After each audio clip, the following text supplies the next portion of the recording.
Hi everyone, आज हम लोग क्लासिकल डायनामिक्स से रिलेटेड इंपॉर्टेंट क्वेश्चंस के बारे में डिस्कस करेंगे। तो टोटल 20 क्वेश्चंस है। पहला क्वेश्चन चलिए देखते हैं, डिस्कस करते हैं। Express Lorentz transformation in Minkowski space and matrix form. यानी कि देखिए, आप लोग को पहले लॉरेंस ट्रांसफॉर्मेशन कार्टेशियन कोऑर्डिनेट्स पर पता होना चाहिए। अगर पता है तो मिन्काउस्की स्पेस या आप लोग कहो 4 डायमेंशनल स्पेस पर उस इक्वेशंस को आप लोग कैसे रिप्रेजेंट कर सकते हो लॉरेंस ट्रांसफॉर्मेशन को, वो बहुत जरूरी है ना। तो उसी एक और तरीके से क्वेश्चन पूछा जा सकता है एग्जाम में कि express Lorentz transformation in matrix form. Next question देखते हैं। Prove that space time interval is invariant. यानी कि जो स्पेस और टाइम है वो इनवेराइंट है, यानी कि चेंज नहीं होता है, वो आप लोगों को प्रूव करना है with the help of an expression. ठीक है। Next, state postulates of special theory of relativity. भले ही आप लोगों को पता है लेकिन फिर भी कर लीजिएगा, है ना, 1 मार्क के लिए आ सकता है। नेक्स्ट देखिए, स्पेस टाइम डायग्राम या मिन्काउस्की डायग्राम के हेल्प से आप लोग इन तीनों को समझाइए, यानी कि टाइम डायलेशन, लेंथ कॉन्ट्रैक्शन, साइमल्टेनिटी। ठीक है ना। तो यहाँ पर देखिए, बेसिकली आप लोगों को टाइम डायलेशन, लेंथ कॉन्ट्रैक्शन और साइमल्टेनिटी फर्स्ट सेमेस्टर पर ही शायद मिल गया था। ठीक है ना। तो वहाँ से आप लोगों को बस ये दिखाना है कि स्पेस टाइम डायग्राम पर इन तीनों को कैसे रिप्रेजेंट करते हैं। भले ही आप लोगों को जो इक्वेशंस है वो पहले से याद होना चाहिए, अगर नहीं है तो पहले इन तीनों का जो इक्वेशन है, मेन इक्वेशन, उसका डिराइवेशन वो देख लीजिएगा। नेक्स्ट देखिए, एक्सप्लेन लाइट कोन, वर्ल्ड लाइन, ट्विन पैराडॉक्स। पहले तो आप लोग को वर्ल्ड लाइन लिखना है, फिर लाइट कोन लिखना है और फिर उसके बाद ट्विन पैराडॉक्स के ऊपर एक पेज का नोट बना लीजिए। ठीक है। नेक्स्ट देखिए, explain the concept of space like, time like and light like interval. ये देखिए, ये 4 और 5 क्वेश्चन बहुत ही हद तक क्या है, रिलेटेड है। पहले आप लोग शायद 5 वाला कर लेंगे, फिर 4 वाला करेंगे, ताकि आप लोगों को जो समझने में बहुत ही आसानी हो। ठीक है ना। एक्चुअली जो सिलेबस में है वो पहले ये वाला है, फिर ये वाला है। नेक्स्ट देखिए, डिराइव 4 वेलोसिटी, यानी कि आप लोगों को डिराइव क्या करना है, 4 वेलोसिटी, 4 एक्सेलरेशन, 4 मोमेंटम, 4 फोर्स। ठीक है। और पहले तो आप लोगों को 4 फैक्टर्स को एक्चुअली डिफाइन करना है, क्योंकि आप लोगों को पहले इंपॉर्टेंट क्वेश्चन वाला चाहिए, तो ये बेसिकली इंपॉर्टेंट है और ये बेसिक नॉलेज के लिए आप लोगों को चाहिए। 4 फैक्टर्स का प्रॉपर्टी क्या है, कौन सा ट्रांसफॉर्मेशन रूल फॉलो करके चलता है, वो इंपॉर्टेंट है। नेक्स्ट देखिए, derive energy momentum relation in 3 and 4 dimension. देखिए, बेसिकली हम लोग को फोकस करना था 4 डायमेंशन पर, लेकिन पहले हम लोग को जो प्रीवियस क्वेश्चन पेपर है मैंने देखा कि 3 डायमेंशन पर भी ये रिलेशन काफी इंपॉर्टेंट है ना।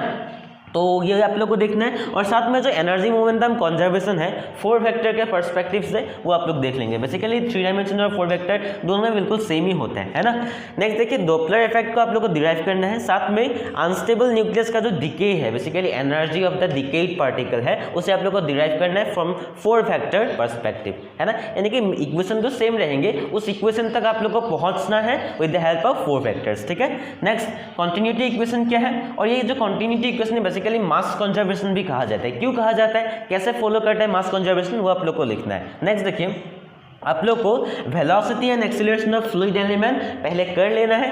क्यों करना है, ये इंपॉर्टेंट इसलिए है ताकि नेवियर-स्टोक्स इक्वेशन पर आप लोग डायरेक्टली इसका इस्तेमाल कर सको, है ना, क्योंकि नेवियर-स्टोक्स इक्वेशन पर ये वाला पार्ट ऑलरेडी है ना। तो आप लोग इसे शायद हटा भी देंगे तो यहाँ पर आप लोग को मिल ही जाएंगे। तो चलिए नेक्स्ट 10 क्वेश्चन के बारे में डिस्कस करते हैं। तो 11th नंबर क्वेश्चन है, derive Poisson's equation and write its application. देखिए, पॉइजनलिस इक्वेशन आप लोग को जो फ्लूइड डायनामिक्स है वहाँ पर मिल जाएंगे, है ना, और उसका एप्लीकेशन किस लिए यूज होता है, rate of flow of fluid in A tube को निकालने के लिए बेसिकली यूज होता है। ठीक है ना। नेक्स्ट देखिए, एक्सप्लेन रेनॉल्ड्स नंबर, है ना। ये रेनॉल्ड्स नंबर किसके लिए हम लोग निकालते हैं, स्ट्रीमलाइन और टर्बुलेंट फ्लो। तो इन दोनों का अगर हो सके तो डेफिनेशन, साथ में डिफरेंस बिटवीन भी देख लेना, और इसका जो एप्लीकेशन रेनॉल्ड्स नंबर पर है वो देख लेना। ठीक है। नेक्स्ट, फ्लूइड के लिए डेंसिटी और प्रेशर, इनका एक्सप्रेशन आप लोग देख लेना। नेक्स्ट देखिए, आप लोग को नॉर्मल मोड्स ऑफ ऑसिलेशन, यानी कि देखिए जब हम लोग कपल्ड ऑसिलेटर करवाते हैं, कपल्ड ऑसिलेशन करवाते हैं, चाहे 2 सिस्टम के लिए हो या n सिस्टम के लिए हो, यहाँ पर हम लोग स्प्रिंग की बात करेंगे, बेसिकली स्प्रिंग भी ऑसिलेट करता है, हम लोग देखेंगे, है ना। तो उसका आप लोग को फ्रीक्वेंसी डिराइव करना है 2 केसेस पर, एक 2 कपल सिस्टम के लिए, एक n कपल सिस्टम के लिए। नेक्स्ट देखिए, पॉइंट्स ऑफ स्टेबल इक्विलिब्रियम क्या है वो आप लोग समझेंगे, साथ में जो पोटेंशियल एनर्जी है स्टेबल इक्विलिब्रियम के अराउंड वो आप लोग को डिराइव करना है ना, अराउंड द मिनिमा बेसिकली होता है। नेक्स्ट देखिए, और इसी अराउंड हम लोग क्या करना पड़ेगा,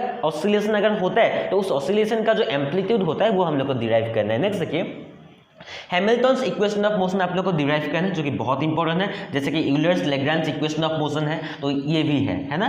नेक्स्ट देखिए, also derive for harmonic oscillator, यानी कि हार्मोनिक ऑसिलेटर के लिए, और अगर एक पार्टिकल सेंट्रल फोर्स फील्ड में मूव कर रहा है तो उसके लिए एक हैमिल्टनियन इक्वेशन आप लोग को डिराइव करना है। नेक्स्ट देखिए, डिराइव यूलर लैग्रेंज इक्वेशन, है ना, किससे डिराइव कर सकते हो, जो प्रोसेस इस्तेमाल करेंगे आप लोग, हैमिल्टन्स प्रिंसिपल से भी डिराइव कर सकते हो या डीएलएम्बर्ट्स प्रिंसिपल से भी इस्तेमाल कर सकते हो। आप दोनों प्रोसेस से यूज करके नोट्स बना लेंगे, क्योंकि इन दोनों में से कोई एक आ सकता है। नेक्स्ट देखिए, also derive for harmonic oscillator, free fall and coupled oscillator. जैसे कि देखिए यहाँ पर हम लोगों ने किया था, यूलर लैग्रेंज इक्वेशन आप लोग इस्तेमाल करके एक लीनियर हार्मोनिक ऑसिलेटर का इक्वेशन भी डिराइव करेंगे, और यूलर लैग्रेंज इक्वेशन का इस्तेमाल करके फ्री फॉल के लिए, कपल्ड ऑसिलेटर के लिए इक्वेशन आप लोग डिराइव करेंगे। नेक्स्ट देखिए, हैमिल्टन्स प्रिंसिपल का आप लोग स्टेटमेंट देखेंगे और डिराइवेशन करेंगे।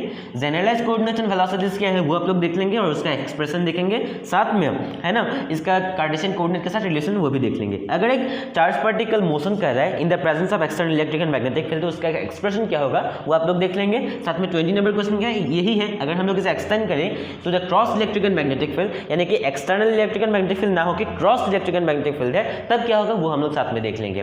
तो यही तक खत्म हो जाते हैं। अगर कोई भी डाउट हो तो मुझे कमेंट करके बता सकते हैं। मिलते हैं अगली वीडियो पर, तब तक के लिए जय हिंद।